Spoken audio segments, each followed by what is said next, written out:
So, hello guys, welcome to my YouTube channel. It's Shushrut Odhikari. You are watching Shushrut Odhikari MBBS channel. আজকে আরো একটা important video, definitely একটা important video, কিন্তু একটু অন্যরকম video হতে চলেছে, কাট অফ থেকে দূরে। নিট পরীক্ষা রিলেটেড বা পরীক্ষার দিনের একটা ঘটনাকে নিয়ে আজকের এই ভিডিও। এই ভিডিওতে একজন পরীক্ষার্থী নিট অ্যাসপারেন্ট তার পরীক্ষার দিনের অভিজ্ঞতা শেয়ার করছেন এবং সে কিভাবে একজন বাজে এক্সামিনারের খপ্পরে পড়ে তার গোটা একটা বছর খারাপ হয়ে গেল। তার খুবই ভালো প্রিপারেশন ছিল, তা সত্ত্বেও এক্সামিনার, একজন বাজে এক্সামিনার তাকে কিভাবে পরীক্ষা চলাকালীন রীতিমতো ডিমোটিভেট করতে থাকে এবং তার ৪৫ মিনিট সময় নষ্ট করে এবং নিট এক্সামিনেশন চলাকালীন এনটিএর গাইডলাইন না মেনে বিভিন্ন রকমের গল্প আলাপচারিতা তিনি তার বান্ধবীগণের সাথে করতে থাকেন এবং বাকি নিট অ্যাসপারেন্টের জন্য ডিস্ট্রাকশনের কারণ হয়ে দাঁড়ান। আজকের এই এক্সপিরিয়েন্স নিয়ে আজকের এই ভিডিও। ঠিক আছে, আমি এরকম বাজে এক্সামিনারকে বলবো আপনার কোনো অধিকার নেই। একজন স্টুডেন্ট সে ফার্স্ট অ্যাটেম্পটে চান্স পাবে কি ফোর্থ অ্যাটেম্পটে চান্স পাবে কি সিক্সথ অ্যাটেম্পটে চান্স পাবে সেটা আপনার দেখার বিষয় নয়। আপনি একজন ইনভিজিলেটর, আপনার দায়িত্ব পরীক্ষা নেওয়া, আপনার অতটুকুই কর্তব্য, আপনি শুধু অতটুকুই করা উচিত ছিল আপনার। একজন ছাত্রকে ডিমোটিভেটেড করার কোনো অধিকার আপনার নেই আর ছিল না। ঠিক আছে, আপনি আপনার এই খারুসিপনার জন্য একজন স্টুডেন্টের গোটা একটা বছর খারাপ হয়ে গেল, সেটা আপনি হয়তো বুঝতে পারছেন না। সে কোন মানসিক অবস্থার ভিতর দিয়ে যাচ্ছে সেটা আপনার হয়তো কিছু যায় আসবে না, কিন্তু মন্দারমণিতে ঘুরতে যেতে হবে, এটা আপনার কাছে ইম্পর্টেন্ট। আপনি মানুষ না অন্য কিছু? আপনি যদি ভিডিওটা দেখছেন তাহলে আপনাকে বলবো শুধরে যান, না হলে কিন্তু নেক্সট টাইমে আপনি অনেকগুলো কমপ্লেন খাবেন এবং আপনার নামে যত দূর যাওয়া সম্ভব, যতটা ব্যবস্থা নেওয়া সম্ভব নিট অ্যাসপারেন্টরা কিন্তু নেবে। শুধরে যান, ভালো মানসিকতার পরিচয় দিন। এবং এই ভিডিওর পরবর্তী অংশে আপনারা তোমরা ওই ছাত্রের নিজের এক্সপিরিয়েন্সটা দেখবে যে ও কি করছিল এবং ওর সাথে কি হয়েছিল, এটাকে নিয়ে পুরো ভিডিও। আমি চাই যে ওর মুখে আপনারা পুরো সত্য ঘটনাটা শুনুন, তোমরা সত্য ঘটনা শোনো এবং তোমরা নিজেরাও সতর্ক হয়ে যাও। এরকম ইনভিজিলেটর থাকলে সাথে সাথে গিয়ে কমপ্লেন করবে, সাথে সাথে ঊর্ধ্বতন কর্তৃপক্ষের কাছে গিয়ে কমপ্লেন করবে, যাতে পরীক্ষা তোমাদের কোনোভাবেই খারাপ না হয়। কারণ লাইফটা আগে, ঠিক আছে, সেটাকে বুঝতে হবে। তো ভিডিওর পরবর্তী অংশে দেখতে থাকো ওই ছাত্রের নিজের experience. Thank you. Hello everyone, আমি সৌম্যদীপ চৌধুরী 2024-এর নিট অ্যাসপিরেন্ট ছিলাম বলতে, কারণ আমি এখন আর নেই। এখন আমি 2025-এর একজন নিট অ্যাসপিরেন্ট হতে চলেছি। কারণ এটার ক্ষেত্রে এর পিছনে কতটা আমারও কিছু দোষ ছিল হয়তো, কিন্তু তার থেকে বেশি আমার সিচুয়েশানটা খুব খারাপ ছিল। সেই এক্সপিরিয়েন্সটাই শেয়ার করছি, কারণ এর ভবিষ্যতে যারা নিট দেবে তাদের মাথায় রাখা উচিত যে এই ধরনের এক্সপিরিয়েন্সও হতে পারে জীবনে। এরকম এক্সপিরিয়েন্স প্রচুর হবে, এই নিয়ে ঘাবড়ানোর কিছু নেই। আমি তাহলে মেন ঘটনাটায় আসছি। আমার ছিল, আমার সিট পড়েছিল নিটের হলো সিস্টার নিবেদিতা ইউনিভার্সিটিতে। আমি 11টার সময় পৌঁছে গেছিলাম ওখানে। নিউ টাউনে পড়েছিল সিট, আমার বাড়ি যাদবপুর, এবার নিউ টাউনের সিট পড়েছিল। এবারে আমি সকাল 11টা বা 10:30টার মধ্যে পৌঁছে গেছি এবং 11টার সময় ঢুকিয়ে দিয়েছে। সমস্ত রেজিস্ট্রেশন সমস্ত কিছুই হয়ে গেছে ওখানে। এইবারে রেজিস্ট্রেশন যখন হয়ে যায়, তারপরে আমাদের 3 তলায় পাঠিয়ে দেয়। 3 তলায় আমার 314 নম্বর রুম পড়েছিল। এবার 314 নম্বর রুম 3 তলায় পড়েছিল। এবারে তারপরে উনি মানে যারা আমাদের ইনভিজিলেটর ছিলেন দুজন, ওনারা মানে সব কিছু অ্যারেঞ্জ করলেন। ঠিক আছে, ওই অবধিও ঠিক আছে। আমরা বসলাম পুরো পাক্কা 11টা থেকে পুরো 2টো অবধি পাক্কা বসে রইলাম। ওনারা তাদের কলিগদের সাথে গল্প করছেন, হাসি ঠাট্টা করছেন, আর আমরা চুপ করে হাঁ করে বসে আছি, কিছুই করছি না। হ্যাঁ, তখন ওনারা শৈশাবোধ করেই নিতেই পারতেন, যে বিভিন্ন ছবি লাগানো এরকম করে নিতেই পারতো, কারণ এমনিতেই ওনারা এনটিএর অনেক রুলই মানেননি, কিন্তু ওনারা সেটা করলেন না। মানে তারা ছাত্রদের কোনো রকম ভালোই ওনারা চান না, যে এটা মানে প্রমাণিত। যাই হোক, যে আমরা পরীক্ষা শুরু হলো, ঠিক 2টোর সময় পরীক্ষা শুরু হলো এবং শৈশাবোধ করা স্টার্ট হলো। পিছন দিক থেকে শৈশাবোধ করা শুরু হলো। এবার আমি একদম বসেছিলাম সামনের দিকে, সামনের দিকে এবং ফোর্থ রোতে বসেছিলাম। এবার ফার্স্ট রোর পিছন দিক থেকে শুরু হয়েছে। এবার আমি ভাবলাম যে তাড়াতাড়ি করে আবার শৈশাবোধ করতে আসবে, তাড়াতাড়ি করে আমি বায়োলজিটা শেষ করে নিই। আমি তাড়াতাড়ি করে বায়োলজিটা শেষ করে নিলাম। কিছু বাকি ছিল, 45 মিনিট আমি ভেবেছিলাম। ফিজিক্সের জন্য 1 ঘন্টা, কেমিস্ট্রির জন্য ওই 50 মিনিটস টু 50 to 55 মিনিটস, আর বায়োলজির জন্য 45 মিনিট। বায়োলজি 45 মিনিট শেষ, ব্যাস ছেড়ে দিলাম। এবারে ওর জন্য আমি পুরো প্রশ্ন পড়ে নিয়েছিলাম। এবারে যেহেতু আমি পুরো প্রশ্ন পড়ে নিয়েছিলাম, এবারে ওখানে 200 থেকে 250 নম্বর আমার সিকিউর, যে হ্যাঁ আমার আমার ওখানে আমার পাক্কা নম্বর উঠবে। এইবারে হলো আসল টুইস্ট, মানে জীবন তো আমাদের অত সুন্দর জীবন তো নয়, জীবনের তো টুইস্ট না হলে আর জীবন কিসের? নাহলে আমাকে আজকে এই অবস্থায় বসে থাকতে হতো না। যে জীবনের কী টুইস্ট এলো সেটাই আমি বলবো এবারে। ওনারা শৈশবোধ করতে এলেন, এবারে ওনারা ডাকছেন একবার করে ডাকছেন, এভাবে আমার কনসেন্ট্রেশন ক্রমাগত ব্রেক করছিল, খুব নষ্ট হয়ে যাচ্ছিলো কনসেন্ট্রেশনটা। এবং ওনারা আমার প্রায় 45 থেকে 50 মিনিট ওনারা নষ্ট করলেন।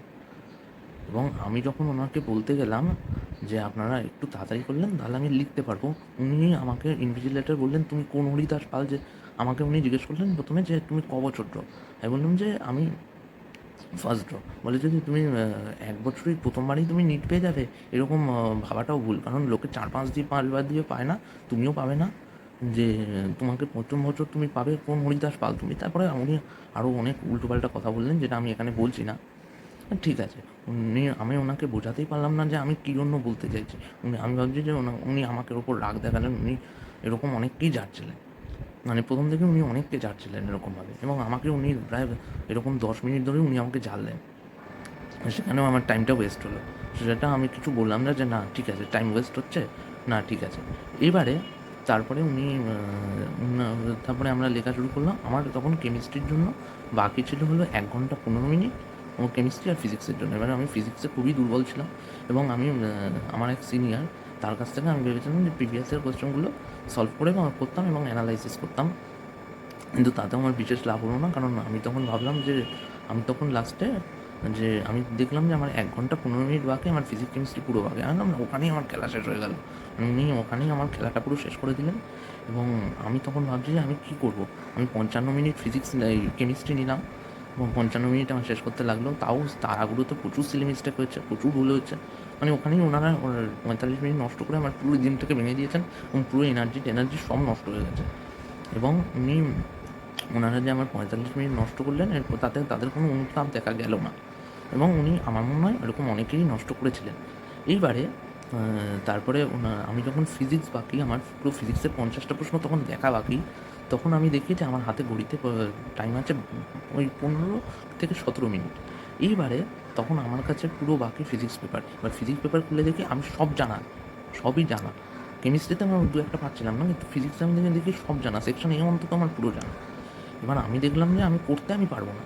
এবার আমার লাস্টে সমীকরণ দেখা লাগলো 2 মিনিটে 30টা করতে হবে, যেটা আমার পক্ষে নেক্সট টু ইম্পসিবল। এবং লাস্টে আমাকে আন্দাজে মেরে দিয়ে আসতে হলো, এবং যেখানে আমার স্কোরটা ওই অন্তত 600-র উপর থাকা, আমি 650 এক্সপেক্ট করিনি, কিন্তু 600-র উপর, যেখানে আমার সিলেকশন পাক্কা হয়ে যেত।